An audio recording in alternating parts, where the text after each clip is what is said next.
We are finally hitting that point with Cyberpunk 2077 where, with the right mods, you can overhaul select features of this game to make them feel completely fresh for a new playthrough.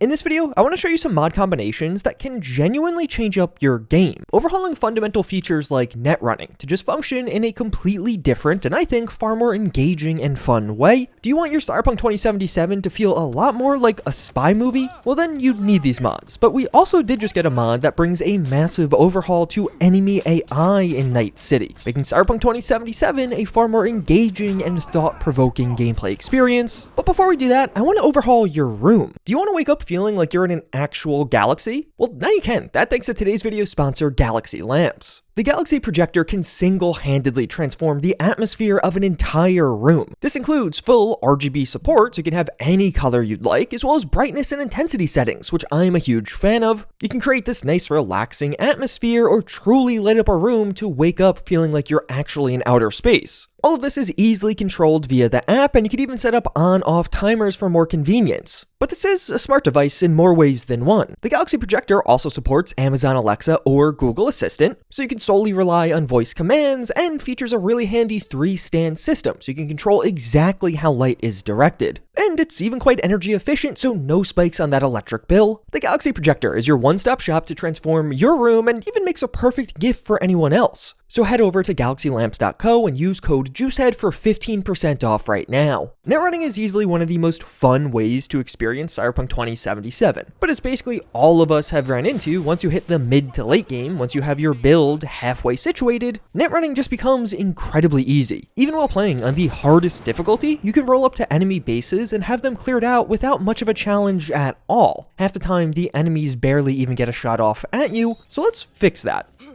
Better netrunning will add an additional layer of protection to enemy bases, so you can't just walk up and quick hack them or their things. And instead, you'll first need to breach into their network. And yeah, I know, some of you are already like, uh-oh, is this going to be yet another difficulty overhaul that just makes Cyberpunk needlessly difficult and takes a lot of the enjoyment out of it? No, that is absolutely not what I'm going for here, and trust me, this actually has a really fun impact on gameplay. Because with this mod, you're able to get a root level of access on an enemy's network pretty quickly. Just wander around and you'll typically find a car, vending machine, or some other kind of piece of minor equipment that will have this icon on it, meaning that yes, you can hack into the enemy's network from this. Just jack into that thing and you'll have a couple of options available to you. But typically at this stage, you'll be able to break into their root level access, which will be those basic override or distract enemy commands. And sometimes at this stage, you could even grab access to enemy surveillance systems, where you could dive into their cameras. But if you do want that option to fully quick hack your enemies again, you're going to need to breach into the personnel security. Sometimes you could do it at this stage, again, it's going to heavily vary by location, or you will always have the option to stealthily take down an enemy and jack into them. Doing this will grant you personal access to their entire network, but very specifically here, the enemy must be taken down using stealth. Just killing them won't work here. But this relatively simple change up on netrunning has a massive impact on gameplay, and to me, makes Cyberpunk 2077 way more fun. Particularly during gigs, the planning phase becomes a much larger consideration when playing as a netrunner now. What you'll find is when using this mod, and typically I add on trace position overhaul to make things a little bit more fun, this mod will make it so enemies will only be able to track your quick hacks if they have this tracing ice on them. So most of the time, once you actually breach into a network, you are fairly free to just instantly take down all of the enemies around you with quick hacks. It makes the reward for breaking in all that much more valuable because most enemies can't track you. But what you'll find is, while using these two mods in tandem, the initial stage of gameplay becomes a lot slower. You spend a lot more time scouting things out and trying to see an entryway to get root or surveillance access, particularly with some of these areas with a lot of cameras. Something that was just trivial before, you can easily quick hack to disable cameras, becomes a lot more of a challenge when you have to gain access to be able to do that. So a lot of the time, right off the bat, you're just desperately looking for some way to get root or surveillance access. Because once you could distract enemies or turn off a bunch of these cameras, getting in deeper and being able to pull back some of the layers of the enemy security becomes a lot more approachable. Getting that base level of access is typically not that difficult, and for from there, you can really leverage it into a distraction, whether that just be getting a bunch of enemies to look away as you physically enter a building, or getting them to look away as you stealthily take someone down. But particularly thanks to Trace Position Overhaul, once you're in, things go really fast now. And that was another important part of all of this to me. I still wanted that quick hacking power fantasy, and it's definitely still here with these two mods. Once you're in, you could freely upload quick hacks and clear out an entire base in mere seconds if you want to. During one heist, there really was no easy way for me to get personnel access. There's so many enemies around along with cameras, so it was just kind of difficult to get behind someone. But I could easily get into the defense system. So one turret activation later, and I had a perfect distraction to grapple with one of the enemies while everyone else was busy, and from there I could breach in and pretty easily get myself to the objective. And one of the aspects of this mod combo that surprised me is how much fun it is when you fail. Sometimes you just won't be able to get into that enemy's network. I had plenty of scenarios where, yeah, I could successfully break through the root level access and maybe even get access to the defense or surveillance system, but I was never able to get personnel access. Sometimes you just can't find an access point that actually has that available, or one of the other things that could become a surprisingly large challenge from this is the breach protocol minigame.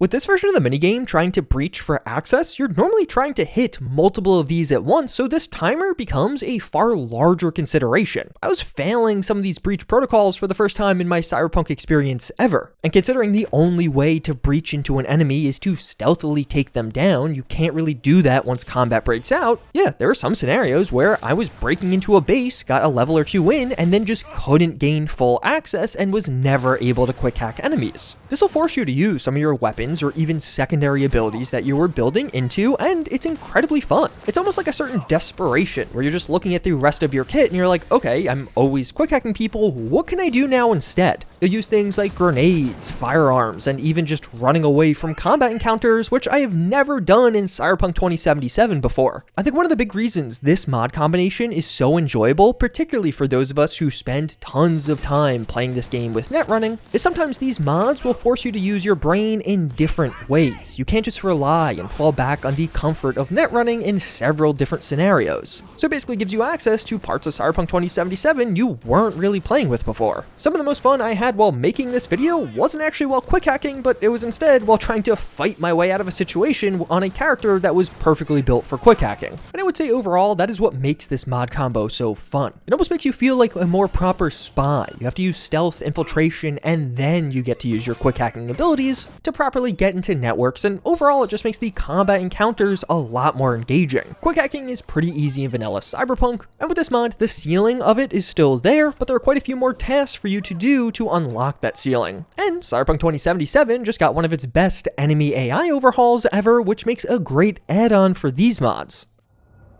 Enemies of Night City just got a new test version that is bringing some major upgrades to enemy AI in Night City. If you're not familiar, Enemies of Night City is an enemy overhaul mod. It does a few things, basically implementing a ton of new abilities to enemies that you can easily see just by scanning them. So enemies will have access to totally new things like Berserk or even Sandevistan and a bunch of other things they can use against you. A lot of those abilities that you can unlock for yourself via purchasing cyberware or even other items are now also going to be available to enemies. Or at least that was the case. Thus far, Enemies of Night City has predominantly been an ability overhaul for the Enemies of Night City. But with this most recent test version that just went live a few weeks ago, it's really focusing on overhauling the AI of those enemies. There are now far greater considerations on how enemies will act or even how they'll act given a certain situation. Enemies now are going to be a lot more picky about their range and movement based off what weapon they're currently using. Put simply, the enemies are now going to play to the playstyle that makes the most sense for their loadout. This line of rifled up enemies doesn't really need to come any closer to me because yeah, that's their ideal range. You'll also notice a new special sniper ability being used on me here. Now, enemies do have certain special abilities that can disable pieces of your cyberware, and this setup should show it even more clearly. The enemy with a smart weapon and rifle are more than happy to just sit back and stay at a medium distance taking pot shots at me, while conversely, the shotgunner runs up right next to me to get as close as possible. And honestly, this does make combat a lot harder in practice. What you'll notice is that enemies are more effective with their damage. The shotgunner may only get a few bursts off, but since they're so close, those seriously hurt, and those guys in the back are just picking away at you non-stop, making themselves very difficult to hit and quickly take down. Melee enemies are also a big problem now. They can use throwing weapons against you, which is just a really awesome mix-up, but also the entire melee combat system was reworked. Enemies are way better about blocking and parrying your attacks, and just overall, going head-to-head with a melee weapon holding enemy is a far greater challenge with the most recent version of this mod.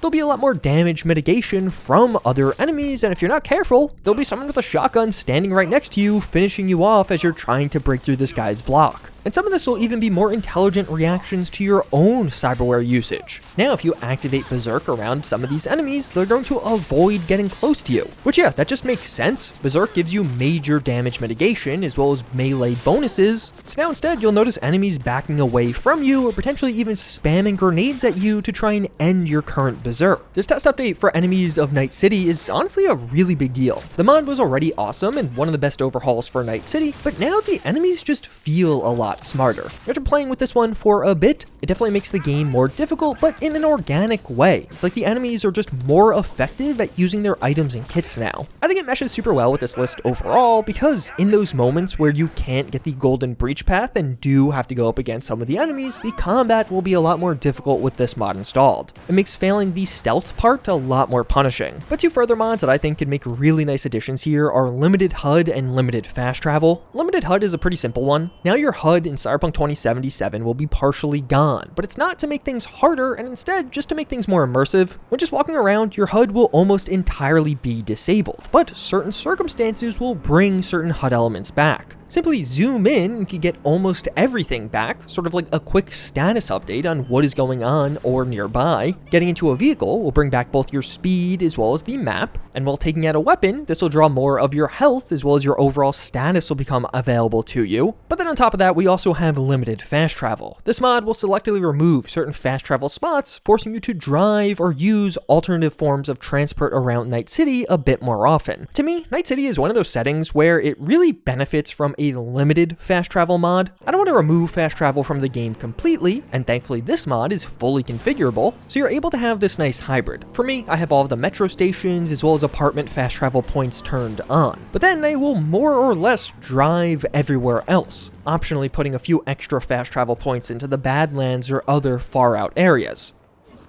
It really just makes the game feel a lot more immersive. You still fast travel over the major distances while you're going miles at a time, but when it's something just a bit closer or a relatively minor distance, you spend far more time driving and taking in all that Night City has to offer. And I feel like the overall goal of this 5-mod list is a more deliberate and more immersive experience. Originally, I was almost going for a hardcore overhaul, implementing a bunch of additional needs to take care of, but I feel like in real gameplay terms, lots of players don't actually enjoy some of the extra legwork required by mods like that, mostly because it's new and extra. They're not actually getting new abilities as much as they're getting new needs that they need to take care of. Conversely with this list, I feel like it's taking an existing and commonly used in-game feature of quick hacking and basically just giving it a nice balance pass, almost going to a more hardcore version of it, but in real gameplay terms, it feels more like fleshing out an existing feature to make it more interesting and compelling in some of those future encounters you're going to have. Either way though, those are 5 game-changing mods you can download right now for Cyberpunk 2077, and if you enjoyed this video, get subscribed because I have a lot more Cyberpunk 2077 modding content on the horizon.